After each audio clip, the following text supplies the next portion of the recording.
What a finale, y'all. Let's talk about season 3, episode 10 of Yellowjackets. Full circle, y'all. We are full circle. We know who picked her. We know who the Antler Queen is. We got most of our questions answered as well from that video I did.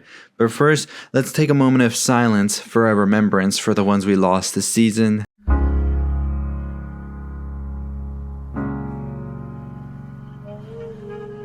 But let's get into what exactly happened in this last episode for season 3. Where do we go for season 4? I'll make a season 4 theory video on Monday after Sunday when everybody watches the episode if you watch it on Showtime. And we will also be discussing a live video about the finale on Sunday as well. So we got a ton of videos still planned for Yellowjackets. It is not the end, y'all. It is just the beginning of season 4. So no season 4 announcements just yet. I think that those would come, I said, probably Sunday or Monday. But let's get into this episode, break it down because there's a lot. So let's start off with the adult timeline because I'm going to go through the adult timeline first and then we'll talk about the teen timeline. So in the adult timeline, of course, we have Van who just died in the previous episodes at the hands of Melissa. And Melissa's on the run. I'm kind of scared where Melissa might be. We see that Ty and Shauna have definitely had a rift and there is no turning back now, and we'll talk about that towards the end when I discuss the adult timeline and where it ends. So Ty goes out to bury Van, and in that process she also rips Van's heart or organ out and takes a bite and starts eating it and says she's gonna remember everything now. So all of the adults are seemingly gonna start to just remember what happened out there in the wilderness, and I think that's definitely gonna shift where the adult timeline is going because things are getting bleak out here. I mean, they're already bleak and dark, right? But there is a little bit of a comedic relief throughout. But I'm curious how next season will be because it seems that nobody's playing around no more. So we also see that Misty goes to confront Callie. And of course, all our suspicions were correct. Callie was indeed the one that killed Lottie, although she says it was an accident. And we get a little bit more backstory of how that happened. Callie went to go confront Lottie about the tape and ask where it was because when Lottie left the house when Shauna kicked her out, she took the tape with her. Of course, Callie had that tape secretly hidden, but we see that Lottie took it because of course Lottie knows what's on that tape. And we have Callie now confronting Lottie in the stairs where Lottie died. And I'm just wondering, and I know I always say suspend disbelief and all of that, but I'm like, did they not see Callie through the CCTV footage going in there with Lottie and Lottie never came out of it and was just found dead there? That's all I got to say about that part, but I'm okay. I can suspend my disbelief, honestly. I don't care.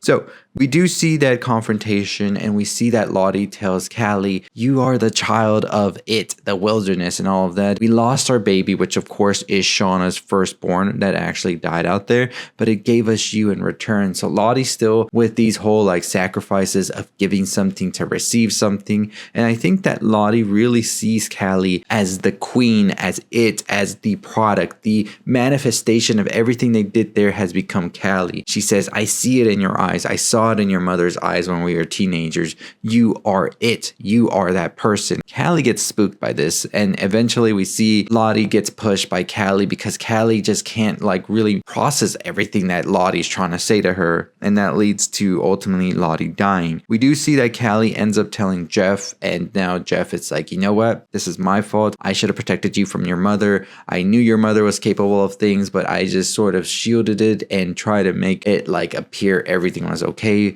But of course, it all comes back. And I really thought this was a great moment for Jeff, really bringing everything together of how he's been feeling and all of that. Curious to see how his character develops in the coming episodes as well. And also the whole deal with Callie and also Shauna and, how our parents sort of mold us and have us be a sort of reflection of them in a way because of everything, their traumas and all of that. I thought that was such a great storyline. And I really do like when the show tries to express those things. And at the same time, also, you see the delusion that Lottie has had from the beginning where she believes in the wilderness and all of that. But we eventually come to find out in the teen timeline as well, it's just pretty much in her head and it's been fed to her. And it just kind of breaks her down even more, and we'll talk about that as well. But I really love when the show tries to do these parallels, and I wish it did it a little bit more this season as well. Eventually we see that Jeff and Callie bounce. They're out. They're not going to stay at this house no more with Shauna. It seems that they're leading a new life, and Shauna of course comes back to an empty home. When she tries to contact them, he's just we need time, just stop calling us, we'll figure it out, right? I don't know what's going to happen here. I think Shauna is really going to flip hard. And when she confronts Misty about this as well, Misty basically says, you know what? Glad Jeff finally stuck up for himself and is leaving like your crazy ass, basically, is what Misty's saying. And we see that Misty says that she's not opposed either to now getting a restraining order on Shauna. So Shauna is pretty much being put to the side now. And this is where Shauna feels backed up against the wall. And I think is when we're going to see the Shauna in the teen timeline we saw now in the adult timeline, like that type of Shauna, right? Because we do see that Shauna finds the letter that Melissa had sent her with the tape, and she reads it, and it's pretty much everything Melissa had said. She just wanted Shauna to forgive. She wanted Shauna to forget, and she wanted them to move on from this, and the tape was sort of a way for her to move on as well. So Melissa had good intentions with the tape. It is true. Everything that Melissa was saying at the home was true. Shauna refused to believe it, and even now with the letter, Shauna's refusing. She rips up the letter, she blends it up, and she just cries because I think Shauna likes the idea that everybody's out against her. She kind of thrives on it as well, and this is something that we've heard so many times before. We also hear Ty having a meeting with Misty, and at first I was like, wait, are we about to meet a survivor we've never met? Because it was kind of setting it up like that, right? But no, it was just Misty and Ty having a coffee, a soda, whatever, at a diner, and Ty's basically like, you know what? Shauna is responsible for all of the shit we're going through this day and also in the past. If you remember correctly, she's the one that fueled all of that horrible shit we did. It's Shauna that has to go, and Ty is fed up with Shauna, and she says it's time for her to go. She feels like she has to be the one that's the last one standing. We can't allow that, and Misty agrees with her. Misty agrees with Ty that Shauna indeed has to go. So I think that's going to be interesting, but we also have another thing that develops during this meeting. But we do have somebody who is listening in and also spying on them, which is Walter. I'm very curious how Walter comes into the fold with this. I always saw that he was like a person that didn't want Misty getting wrapped up in this, and I think he still doesn't. So I wonder how much he'll get in the way. Of course, Lottie is dead now. We did see that at the beginning. And I'm very curious what they're trying to do with this whole, like, the younger self meeting the older self and then sort of saying there's still something coming and you didn't miss anything. Like, the whole purgatory theory is more and more interesting with this whole establishment of the younger and the older selves. We'll talk about that theory next week, though, because it's a theory that I've seen pop up for years now, and I finally want to talk about it and see what y'all think about it. But stay tuned for that. That will come out probably next Wednesday. So very excited to talk about that. But in the end of the episode, we finally hear Shauna say that she is sort of remembering everything now that happened out there, even the details, not just the broad strokes. And she feels that she has let herself go of who she used to be before because she was a fucking queen, she says. And of course, the queen is the Antler Queen. As we see in the end of the teen timeline, Shauna is the Antler Queen. It was there in our face the whole time. She asserted herself to this position. But how did she do this? Let's go back a little bit before we get to that finale where it reveals Shauna is the Antler Queen, where we see Shauna take a more authoritarian like role. And I don't know, a little bit of time has passed, it seems now, since we left off the teens in the last episode. Not a lot though, like maybe a couple of weeks. We see that Shauna is sort of like a general of sorts, and we have Hannah being one of her goons, lieutenant, whatever you want to call it. And I was just like, Hannah, what are you doing? But we do see Nat confronting Misty as well in the past about the transponder and all of that. And Misty finally gets socked by Natalie, which felt like it was a long time coming for Misty, honestly. But Misty is still like, hey, this can get us home. Me and Van, we're working on it. We can do this. And we do see Misty and Van work on it. And eventually, however, things start to turn again for the dark side. As they are almost working on this radio, we hear Akila scream, the animals are all dead, and we hear that maybe it is not pleased with them, and Lottie says, we need to have another sacrifice. And Mari says, yeah, because those other people weren't really our friends, they were our enemies, so it didn't maybe count. And I'm just like, Mari, what the hell are you doing? But foreshadowing for herself, right? And we'll talk about that in a bit right here. So we see that Van and Ty, of course, have been messing with the cards. They're trying to rig it, and they say it should be Hannah. She's not a Yellowjacket. She should be the one to go. And Van feels conflicted about this, but Ty says, is it you or me? Like, you rather have us dead. And then we're just like, but we played fair. And I was just like, damn, Ty's got a point there too, but I can see why Van feels some way about what happens because it was definitely her rigging the cards and she knew who was going to die, right? So we see when they are taking the cards, we see that Shauna doesn't feel that something's right here. She feels that something has been tampered with. She looks at Van, she looks at Ty, and she sees as everybody's drawing and not getting the queen card. And so she's thinking to herself, well, let's see. And we see it's leading up to Hannah. And so after Ty draws, we see that Shauna gets in between and takes Mari's card that was supposed to be for Mari. And then we see Mari take a card and it's the Queen of Hearts. So yeah, it was definitely meant to go to Hannah because Hannah was right next to Mari. And Shauna, I think Shauna deep down was just trying to fuck with Mari as well. And we've seen that throughout the whole season that Mari and Shauna have this animosity towards each other. And now we have Mari being the hunted. Travis tries to kind of get in the way of this and say, what reality are we really living in? And Shauna just like completely blocks him off. But we get a little bit of insight that maybe Jackie and Shauna had some makeout sessions and things like that at some slumber parties. And that kind of goes back to everything we've known from season 1 and 2, that Shauna did have some feelings towards Jackie that were never really spoken about.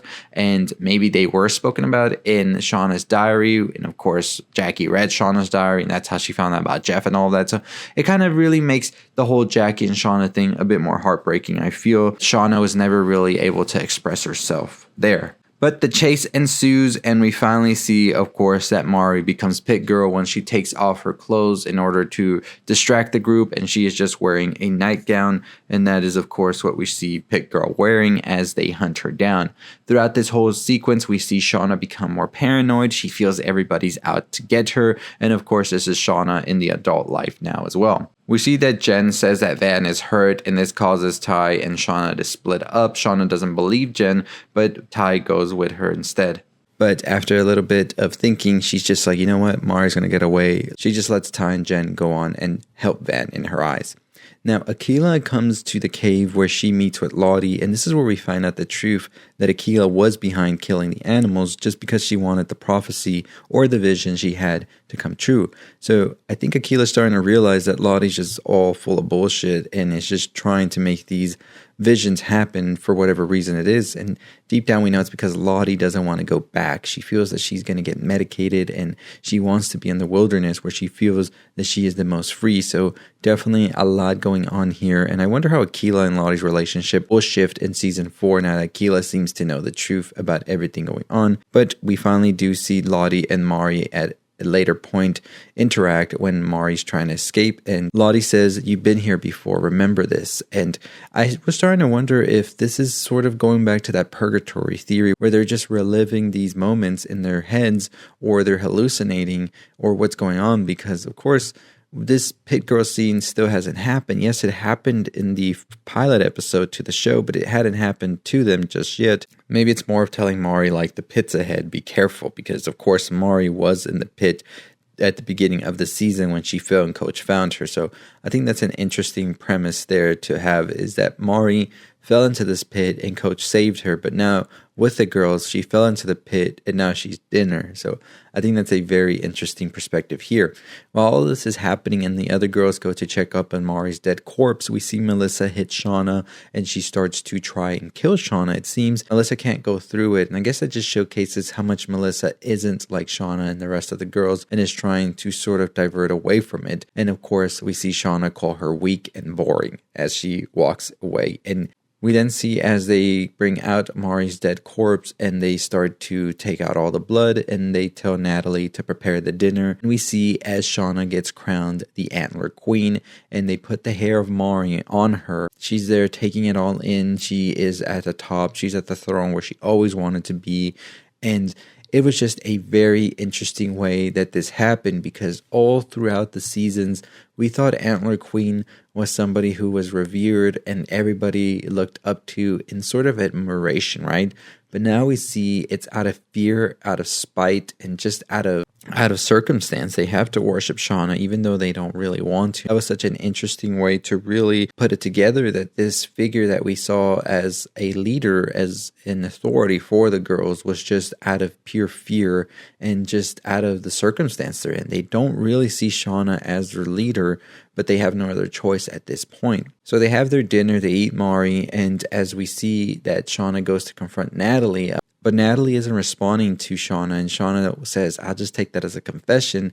No response, and we finally see that Shauna takes off the mask, and it's not Natalie, it's actually Hannah. They switched gear, and Natalie is out there now, and Shauna is pissed. She is screaming, whereas Natalie, and we see Misty just have a big grin on her face, and we cut to Natalie up in some mountaintops now in order to get better signal with the radio, calling for help, pleading, screaming, and eventually a man says, I hear you, and the episode concludes. Season 4, when will you be announced? So we haven't got an announcement for Season 4 just yet. Hopefully, like I've said before, we'll get it on Monday.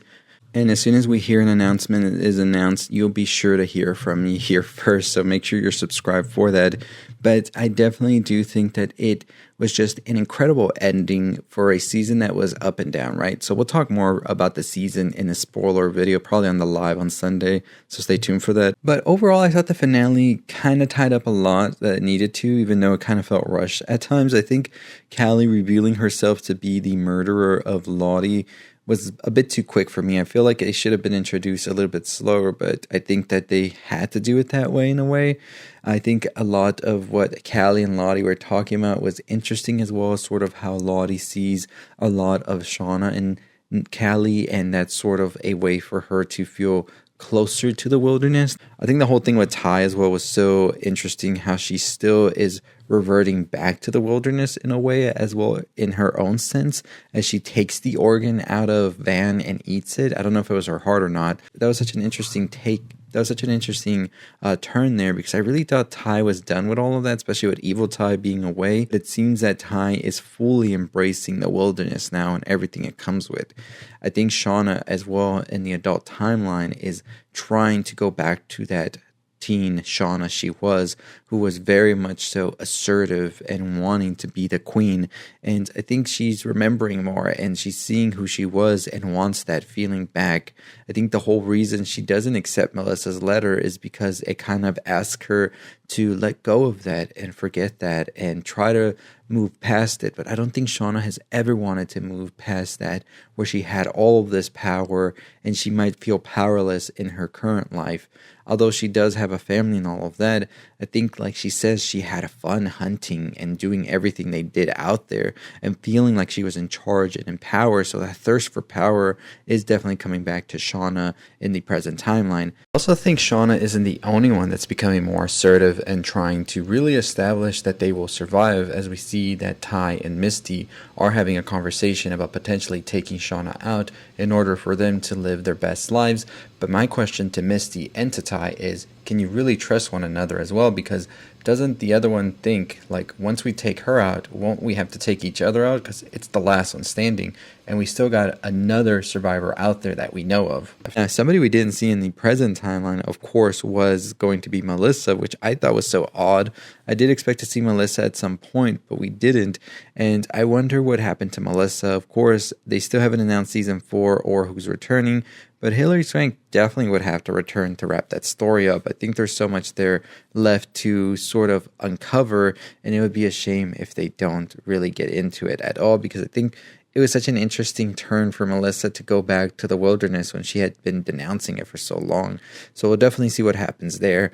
But the present timeline is looking like it's turning into another hunt. Jeff and Callie are out of the picture, but I definitely think Callie comes back. There's just something that calls her back to her mom always, and I think that's going to be something we're going to be seeing in the next couple of episodes for season 4. The teenage timeline, I thought it was so interesting for Mari to become Pit Girl, because it was such a thing everybody always discussed. There were so many fingers pointing towards Mari becoming the pit girl, the hot chocolate, also her falling into the pit at the beginning of the season, the hostility that Shauna had for her, and Shauna becoming the leader. I think Shauna had a feeling they wanted Hannah to be pit girl, and that's the reason that she took the spot in order to get the card for herself that was supposed to be meant for Mari, and then Mari would get the card meant for Hannah because she wanted Mari to be pit girl in a sort of way to show dominance, that she was this fearless leader to everyone. And I think it definitely worked because I think a lot of people fear her out here in the wilderness now. Curious to see how Jen reacts to all of this, also Melissa,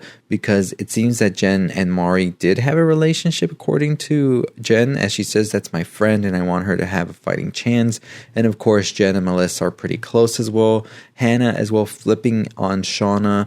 That definitely means that Shauna, I feel, is isolated out here now. She is the ruler, she is the queen, but everybody hates her, but they fear her at the same time. So I think in the next season, we do see a big shift happening here. Of course, I don't think anything happens to Teen Shauna because we do have Shauna in the present timeline. And I'm curious to see what even happens to Hannah, like leading to her death, because we do know she doesn't make it out. Now, do I think that Natalie signaling for rescue means they get rescued right away? I don't think so. I think that rescue is definitely coming and it will be here pretty soon. But I think there's still going to be a couple of months they're out in the wilderness and that they are sort of at each other's throat. I think when Natalie comes back from the radio and trying to get help, that's going to cause a big rift between the girls, and some of them will decide to either go with Natalie or stay with Shauna to survive the winter.